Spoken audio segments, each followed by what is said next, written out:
Assalamualaikum warahmatullahi wabarakatuh. Waalaikumsalam warahmatullahi taala wabarakatuh. Bang Alis, Oi, cara aku menyapa pertama itu tidak seberat yang minggu lalu. Ini agak ya ringan. beda. Itu yang mau aku bilangkan itu. Kok agak beda dia? Karena apakah karena sama-sama jantannya semua? betul. Kemarin jaim dia. Ya. Jadi berarti itu juga agak ringan. Kalau agak berat kali persoalan itu. Jadi ini agak ringan. Jadi wajarlah kita kumpul biasa setiap Sabtu pagi, kecek-kecek di kedai kopi ini. Nggak tahu apa yang kita bicarakan karena aku lepas perhatianku akan Medan.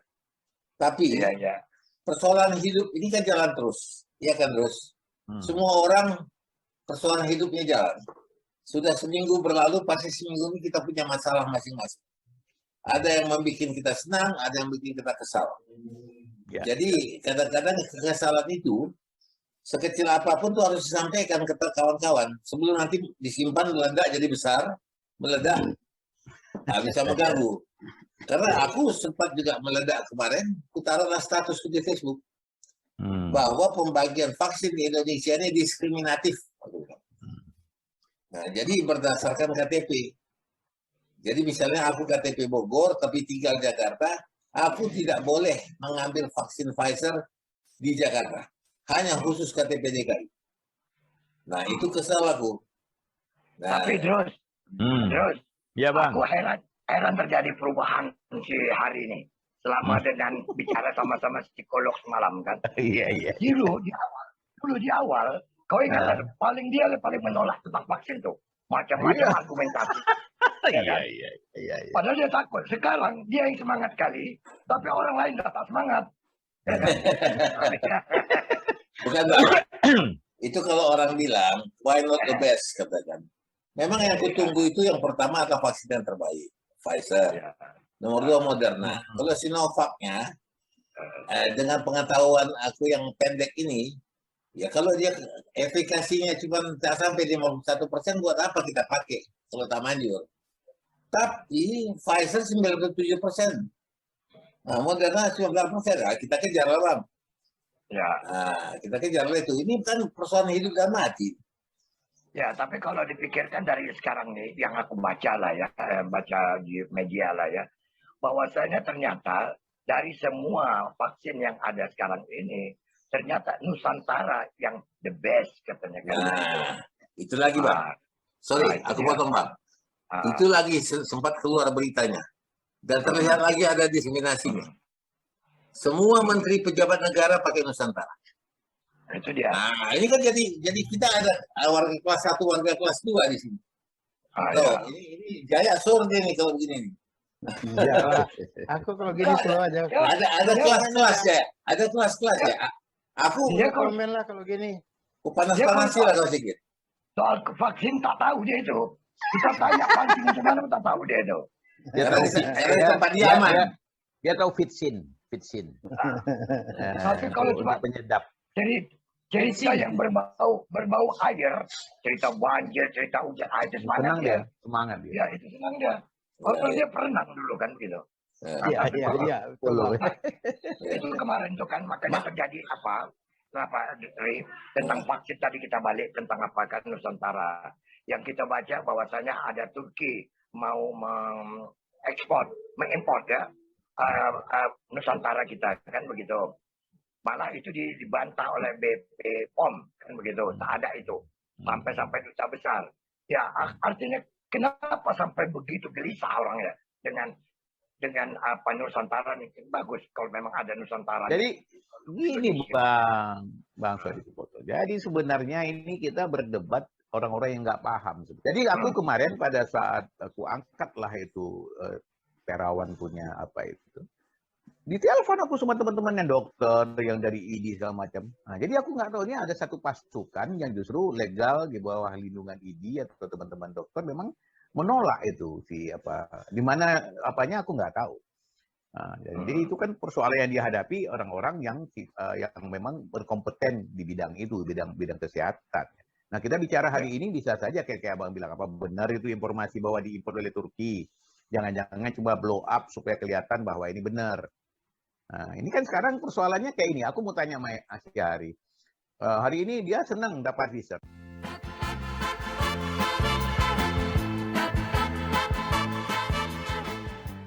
bagaimana kepastian pengujian bahwa ini jauh lebih baik daripada yang sebelumnya. Ini orang kan berduyun-duyun bilang ini bagus, bilang itu bagus, nggak ngerti juga aku. Tapi memang anakku bilang bagus lupa karena mahal gitu. Itu 1 juta lebih itu. Aku rasa bukan itu, karena aku melihat riset di seluruh dunia. Dan Pfizer itu satu-satunya yang sekarang sudah diakui full oleh WHO. Ya, dan efikasinya 97%. Nah, itu diakui. Sinovac sendiri diakui oleh Vice President Sinovac itu cuma 50,4%. Nah, jadi bagaimana? Kita kan mau why not the best ya? Kenapa kita nggak ambil yang Oh terbaik? ya, enggak. Tapi kan mungkin ya agak beda cara kau menilai. Jadi sebenarnya bisa saja satu produk itu yang namanya membangun image, jadi image building yang pencitraan lah namanya kalau di manusia itu paling kuat ya di produk. Jadi bisa saja dia menggunakan sesuatu sebagai rekomendasi. Nah, jadi itu juga harus jadi ada nanti pada saat kita menerima alat-alat menerima obat dan lain sebagainya itu pengaruh sugesti pun sangat besar berperan di sana. Ya. Nah, Tapi begini, gitu. Tapi begini, ini bukan hanya kita berlima ya. Masyarakat pada umumnya pasti cari yang terbaik. Oh ya pasti. Sehingga kita pun sekarang kan ada krisis. Kita tidak percaya lagi pada obat generik. Begitu kita mau beli obat, dikasih generik, janganlah. Setengah mati itu para ahli kesehatan mengatakan bahwa generik itu sama dengan obat yang resmi. Tapi tetap kita akan beli yang bagus. Karena ini masalah kesehatan. Kalau kita punya kemampuan, pasti kita beli. Jadi ya kita nggak bisa bilang lah. Orang-orang mau beli yang terbaik. Kita beli aja apalah, roti aja ya. Pasti roti itu yang pakai merek. Bukan sembarangan juga. Betul. Nah, jadi kayak kau bilang obat misalnya ya. Aku dulu waktu sekolah ya pernah bergabung dengan orang farmasi. Itu mereka yang branded itu mereka nggak kecil uang yang mereka keluarkan untuk untuk segala macam persoalan yang mereka keluarkan itu harus written. Nah pada saat kita tanya ke dokter 1001 macam alasan. Ada kawanku yang di Jaya kenal banget ya. Begitu kenapa kok asal aku berobat sama kau obat kok mahal-mahal kali? Nah, dia jawab apa? Ada kecenderungan orang malas makan obat, sering lupa. Jadi kalau kau kasih obat, kau 4 hari makan udah sembuh. Nah itu. Betul. Nah, ya, jadi biar kau ada orang mungkin kalau kau bilang tadi generik itu apa sih maksudnya? Generik itu satu obat bisa menyembuhkan macam-macam, kira-kira gitu loh. Jadi lebih murah ini bisa, itu bisa, ini bisa. Jadi biaya produksi lebih murah. Nah, jadi tergantung aja. Kalau aku kan begini ya, memang aku mungkin bisa salah, bisa keliru lah ya. Jadi kalau kembali tadi yang dibilang Ari tentang masalah Nusantara tadi, di mana para pejabat-pejabat tinggi banyak menggunakan Nusantara kan begitu. Dan kemudian kita dengar dari Idrus tadi, bahwasanya ada kelompok-kelompok yang barangkali menentang tentang Nusantara tersebut. Satu penyakit kita nih barangkali, kita ini adalah orang yang tidak suka atau memang malas untuk menjilat ludah kita kan. Jadi kalau sesuatu yang sudah kita keluarkan, pertahankan. Kita harus pertahankan, itu prinsipnya begitu. Iya betul. Itu siapa bang? Anggota DPR nggak gitu bang? Suka dia ludah dijilatnya lagi ludahnya. Ya ada tertentu lah kan. Jadi dalam kasus begini nih, sehingga akhirnya kan kita sebagai orang yang awam nih kan betul-betul. Jadi dibingungkan dengan persoalan begini. Kenapa yang satu sisi kok ini banyak yang menggunakan secara diam-diam kan begitu, kemudian dengan argumentasi yang dijelaskan, tapi kan dulu awalnya itu kan ditentang besar kan begitu, sehingga akhirnya kita terpaksa harus memanggil dari luar sana kan, mengekspor dari luar sana kan begitu. Nah ini kan kembali akhirnya tentu ada pemikiran-pemikiran tentang ada bisnis dalam persoalan ini. Ada bang. Ya, kita mencium itu, walaupun kita nggak tahu persis, tapi kita mencium itu. Tapi kita abaikanlah itu kan persoalannya. Tapi ada sesuatu harusnya pride-ness kita harus diangkat dalam soal ini. Apa itu bang? Kenapa? Pride-ness, ada kebanggaan kan? Iya. Rasa pride kita tuh bahwasanya orang Indonesia ini pun juga mampu kok memproduk. Nah, gitu. Tapi ada yang mengatakan kan begini, itu bukan bidang dia bukan dalam penelitian obat, macam-macam lah. Tapi bagi aku bang, hampir sama bang. Kita sekarang mau nangkap tikus, terserah kucing pincang, kucing buta, kucing kurap, asal bisa nangkap tikus itu yang penting. Jadi obat Nusantara, obat apa, segala macam dari Cina, dari mana, asal bisa membunuh COVID, itu yang penting. Jadi jangan karena Cina berarti haram, tidak boleh disuntikan. Nah, itu kan kita nggak gitu kali lah. Aku masih lihat lagi juga barangkali terus mungkin bisa jelaskan terus ya. Sekarang kan ini sebagian besar kita sudah vaksin Sinovac. Kemudian karena diperlukan juga booster, jadi yang ketiga, tapi tidak Sinovac yang kita gunakan sebagai boosternya, jenis lain. Kenapa begini kan begitu? Aku pernah dengar Bang, katanya ini juga kan kembali lagi si Mas Yul, ada yang nanya bisa nggak kalau yang vaksin pertama Sinovac, vaksin kedua misalnya AstraZeneca, vaksin ketiga malah dibilang lebih bagus. Lebih bagus kalau dicampur. Ya, itu aku pernah dengar. Ada pernah aku dengar itu. Jadi lebih bagus. Jadi kan kadang-kadang kita orang awam ini dibuat bingung. Nah, itulah persoalan aku Bang, kurasa. Jadi kita aja terus yang berlima nih. Boleh dibilang kita kan menganyam pendidikan di universitas. Ya.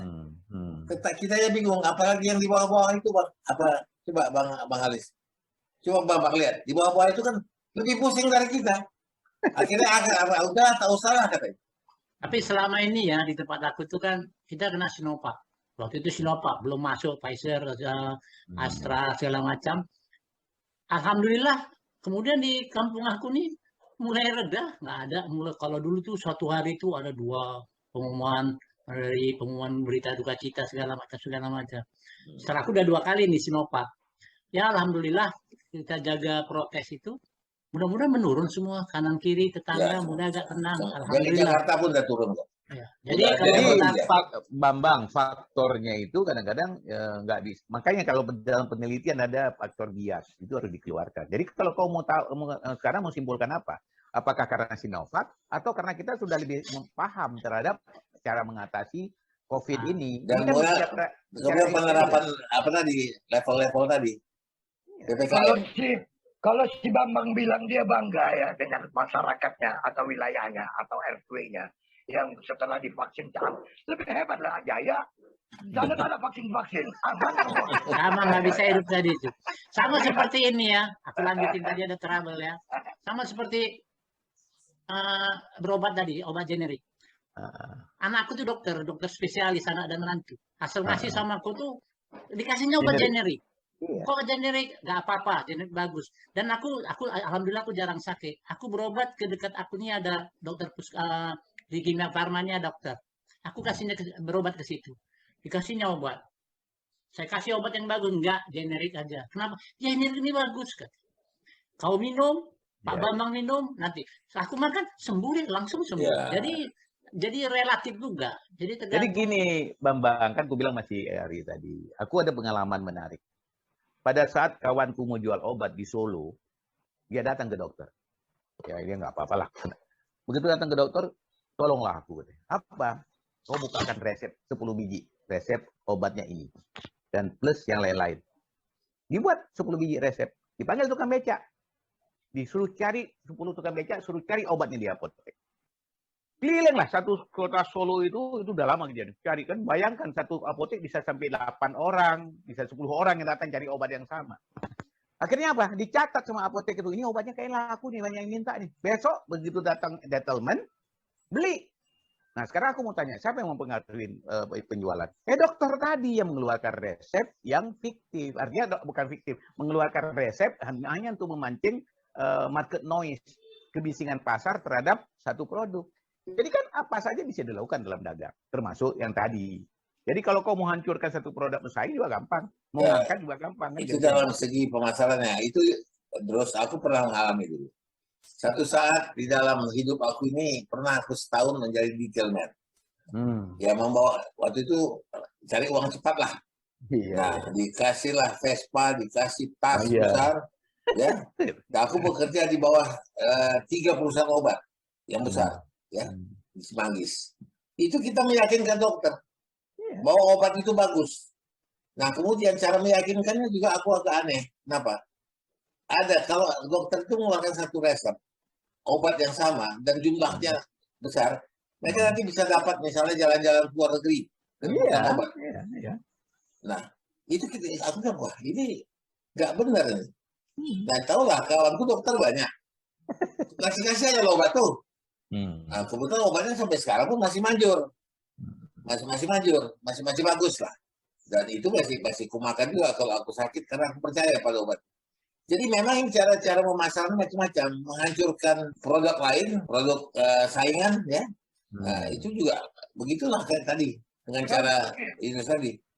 Kan begitu, Ri. Dokter itu kan hanya bisa mengetahui tentang penyakit, kan begitu. Tapi tentang obat, itu produsen obat. Ya, Orang farmasi lah, ada bidangnya.